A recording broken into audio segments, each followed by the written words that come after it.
জানাবো জাকসু নির্বাচন কী বার্তা দিল। এবারই প্রথম প্রবাসীরা জাতীয় নির্বাচনে ভোট দেবেন বলছেন নির্বাচন কমিশনার। এবং সর্বশেষ জানাবো সাদিক কায়েমের ফেসবুক প্রোফাইলে সাইবার হামলা, আইন শৃঙ্খলা বাহিনীতে অভিযোগ। শুনছিলেন সংবাদ শিরোনাম, এবারে বিস্তারিত। এবারই প্রথম প্রবাসীরা জাতীয় নির্বাচনে ভোট দেবেন বলছেন নির্বাচন কমিশনার। মালয়েশিয়ায় কুয়ালালামপুরে জাতীয় নির্বাচন প্রবাসী বাংলাদেশিদের ভোটদান বিষয়ক মত বিনিময় সভা অনুষ্ঠিত এবং জাতীয় পরিচয়পত্র বিতরণ করা হয়েছে। কুয়ালালামপুরের জি টাওয়ারে নির্বাচন কমিশনার মোহাম্মদ আনোয়ারুল ইসলাম সরকার প্রধান অতিথি হিসেবে উপস্থিত থেকে মত বিনিময় করেন এবং জাতীয় পরিচয়পত্র বিতরণ করেন। নির্বাচন কমিশনার মোহাম্মদ আনোয়ারুল ইসলাম সরকার প্রধান অতিথির বক্তব্যের শুরুতে ৭১-এর মহান মুক্তিযুদ্ধ এবং ২৪-এর গণঅভ্যুত্থান শহীদদের স্মৃতির প্রতি গভীর শ্রদ্ধা নিবেদন করেন। তিনি জানান, বর্তমান নির্বাচন কমিশন প্রবাসীদের ভোটাধিকারের ব্যাপারে অত্যন্ত আন্তরিক। এবারই প্রথম প্রবাসীরা জাতীয় নির্বাচনে ভোটাধিকার প্রয়োগ করবেন এবং এই লক্ষ্যে নির্বাচন কমিশন নিরলস কাজ করছে। বক্তৃতায় তিনি প্রবাসীদের ভোটদানের প্রক্রিয়া বর্ণনা করেন। তিনি জানান, প্রবাসী ভোটারদের জন্য তথ্য প্রযুক্তি সহায়ক পোস্টাল ভোটিং চালুর পরিকল্পনা নিয়েছে নির্বাচন কমিশন। অনলাইনে ভোটার হিসেবে আবেদন এবং নিবন্ধনের সুযোগ রাখা হচ্ছে। প্রবাসীদের মোবাইল অ্যাপ্লিকেশনের মাধ্যমে ভোট প্রদানের জন্য নিবন্ধন করতে হবে। এরপর প্রবাসীদের ঠিকানায় পোস্টের মাধ্যমে ব্যালট পেপার এবং ফিরতি খাম পাঠানো হবে। প্রবাসীগণ ভোট প্রদান করে নির্বাচন কমিশন প্রদত্ত নির্ধারিত খামে ব্যালট পেপার পোস্ট করবেন, যা সংশ্লিষ্ট রিটার্নিং অফিসারের কাছে চলে যাবে। ভোটারগণ তার ব্যালট কোথায় যাচ্ছে তা অনলাইন ট্র্যাকও করতে পারবেন বলে তিনি জানান। তিনি এই প্রক্রিয়ায় প্রবাসীদের সহযোগিতা কামনা করেন। ভারপ্রাপ্ত হাইকমিশনার তার বক্তৃতায় প্রবাসী বাংলাদেশিদের ভোটদানের সুযোগ দেওয়ার জন্য এবং ভোটদান প্রক্রিয়ার বিষয়ে মত বিনিময়ের জন্য নির্বাচন কমিশনারকে ধন্যবাদ জানায়। ভোটিং প্রক্রিয়ায় প্রবাসীদের অংশগ্রহণের সহায়তা করার জন্য নির্বাচন কমিশনের নির্দেশনা অনুযায়ী হাইকমিশন সব রকম প্রচারণা চালাবে বলে তিনি জানান। পরে নির্বাচন কমিশনার জাতীয় পরিচয়পত্র বিতরণ করেন এবং উপস্থিত প্রবাসী ও সাংবাদিকদের বিভিন্ন প্রশ্নের উত্তর দেন।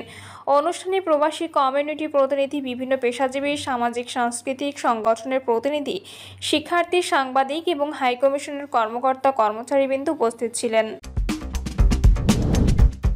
ওই সংগঠনের মাধ্যমে ক্যাম্পাসের ছাত্র রাজনীতি নিষিদ্ধ, পোষ্য কোটা বাতিল সহ বিভিন্ন আন্দোলন সক্রিয় হন জিতু।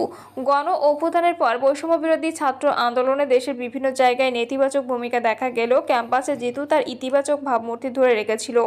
চতুর্থত, জাকসু ছাত্রদল ডাকসু নির্বাচনের ফলাফল প্রত্যাখ্যান করে ভোট গ্রহণ শেষ হওয়ার 10 ঘন্টা পরে ভিপি প্রার্থী আবিদুল ইসলাম খান ফেসবুকে লেখেন, পরিকল্পিত কারচুপির ফলাফল দুপুরের পরপরই অনুমান করেছি। নিজেদের মতো করে সংখ্যা বসিয়ে নিন। এই পরিকল্পিত প্রহসন প্রত্যাখ্যান করলাম। স্বতন্ত্র ভিপি প্রার্থী উমামা ফাতেমা ও বিশ্ববিদ্যালয় প্রশাসনের বিরুদ্ধে শিবির তোষণের অভিযোগ এনে ফলাফল প্রত্যাখ্যান করে ভোর রাতের দিকে কিন্তু জাকসুতে অনিয়ম ও পক্ষপাতিত্বের অভিযোগ তুলে ভোট গ্রহণের সময় শেষ হওয়ার আগেই নির্বাচন বর্জন করে ছাত্রদল সমর্থিত প্যানেল আরও 4টি প্যানেল ভোট গ্রহণ শেষ হওয়ার পর নির্বাচন বর্জনের ঘোষণা দেয়।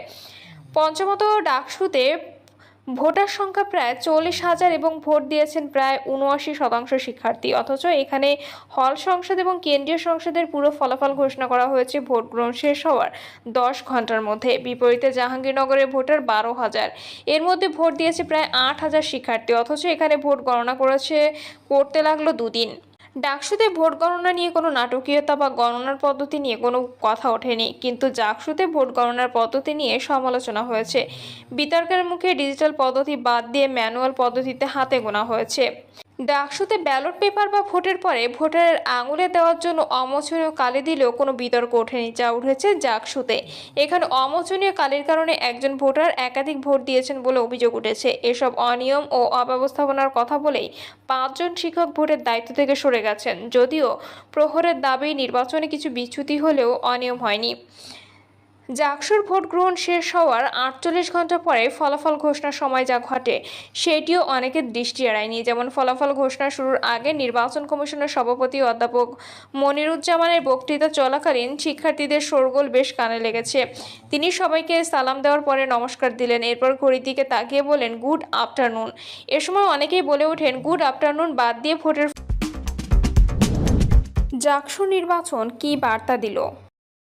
বাংলাদেশের ইতিহাসে কোনো জাতীয় সংসদ নির্বাচনও সম্ভবত এত নাটকীয়তার দীর্ঘসূত্রিতার উদাহরণ তৈরি করেনি, যা হয়েছে জাহাঙ্গীরনগর বিশ্ববিদ্যালয়ের শিক্ষার্থী সংসদ জাকসু নির্বাচনে। মাত্র 8,000 ভোটারের ব্যালট পেপার গণনা করে ভোটের চূড়ান্ত ফলাফল দিতে সময় লেগেছে 2 দিনের বেশি। সোশ্যাল মিডিয়ায় অনেকে রসিকতা করে লিখেছেন, কিশোরগঞ্জের পাগলা মসজিদের দানবাক্সে জমা দেওয়া কোটি কোটি টাকা দ্রুততম সময়ে গণনা করেন মাদ্রাসার যে শিক্ষার্থীরা তাদের দায়িত্ব দিল জাকসু ভোটের ফলাফল এর আগে পাওয়া যেত। মানুষের এই রসিকতার ভেতরে আছে রাগ, ক্ষোভ এবং পাবলিক বিশ্ববিদ্যালয় প্রশাসনের অদক্ষতার প্রতি অসন্তুষ্ট। 33 বছর পরে যে শিক্ষার্থী সংসদ নির্বাচন হলো, যে নির্বাচন নিয়ে এই বিশ্ববিদ্যালয়ের শিক্ষার্থী তো বটেই, দেশের সাধারণ মানুষেরও আগ্রহ ছিল, সেটিও বিতর্কের ঊর্ধ্বে থাকলো না। অভ্যুত্থানের মুখে আওয়ামী লীগের পতনের পর অন্তর্বর্তী সরকার দায়িত্ব গ্রহণের পর থেকে মানুষের মনে অবাধ, সুষ্ঠু, নিরপেক্ষ, গ্রহণযোগ্য ও বিশ্বাসযোগ্য নির্বাচনের যে প্রত্যাশা তৈরি হয়েছিল, জাতীয় সংসদ নির্বাচনের আগে ছাত্র সংসদ নির্বাচনগুলোয় সে প্রত্যাশা কতটুকু পূরণ হয় সেটিও মানুষ দেখতে চেয়েছিল। কিন্তু বলাই বাহুল্য, জাকসু এবং এর ঠিক আগে দেশের সবচেয়ে গুরুত্বপূর্ণ শিক্ষা প্রতিষ্ঠান হিসেবে পরিচিত ঢাকা বিশ্ববিদ্যালয়ের ছাত্র সংসদ জাকসু নির্বাচনও বিতর্কমুক্ত থাকেনি। অর্থাৎ দেশের নির্বাচনী ব্যবস্থা নিয়ে যেসব প্রশ্ন ও বিতর্ক অতীতে উঠেছে, সেই ঘেরাটোপ থেকে দেশের প্রাচীন দুটি বিশ্ববিদ্যালয় যেখানে বের হতে পারেনি, সেখানে আগামী ফেব্রুয়ারিতে একদিনে 300 আসনের নির্বাচনে কী ঘটবে তা হয়তো কিছুটা অনুমান করা যাচ্ছে। ডাকসু ও জাকসু নির্বাচনের মধ্যে কয়েকটা মিল অমিল রয়েছে। প্রথমত, ডাকসু নির্বাচন প্রশ্নবিদ্ধ হলেও এখানে নির্বাচনী ব্যবস্থা ও ভোট গণনা নিয়ে যেসব অভিযোগ উত্থাপিত হয়েছে সেগুলো খুব স্পষ্ট ও ব্যাপক নয়, কিন্তু জাকসু নির্বাচনে উত্থাপিত অভিযোগগুলো সুস্পষ্ট, ব্যাপক ও গুরুতর। যে অভিযোগে নির্বাচন কমিশনের 2 জন সদস্য এবং নির্বাচনের দায়িত্বে থাকা 3 জন শিক্ষক অধ্যাপক পদত্যাগ করেছেন, ভোট বর্জন করেছেন, ঢাকা বিশ্ববিদ্যালয়ে এরকম কোনো ঘটনা ঘটেনি। বরং সেখানে নির্বাচনের দায়িত্বে থাকা শিক্ষক ও বিশ্ববিদ্যালয় প্রশাসন দাবি করেছে ভোটে কোনো অনিয়ম হয়নি।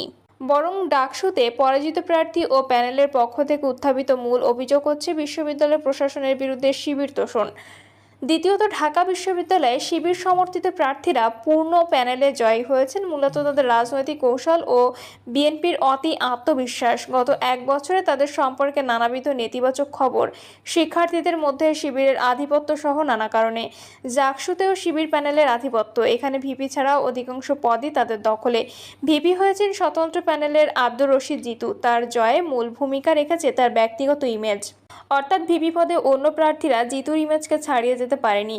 জুলাই আন্দোলনের পর বৈষম্যবিরোধী ছাত্র আন্দোলন থেকে জিতু সহ একযোগে 18 জন সমন্বয়ক ও সহ সমন্বয়ক পদত্যাগ করেন। ওই সময় জিতুর নেতৃত্বে পদত্যাগকারী কয়েকজন মিলে গণ-অভ্যুত্থান রক্ষা আন্দোলন নামে একটি সংগঠন গড়ে তোলেন। ওই সংগঠনের মাধ্যমে ক্যাম্পাসে ছাত্র রাজনীতি নিষিদ্ধ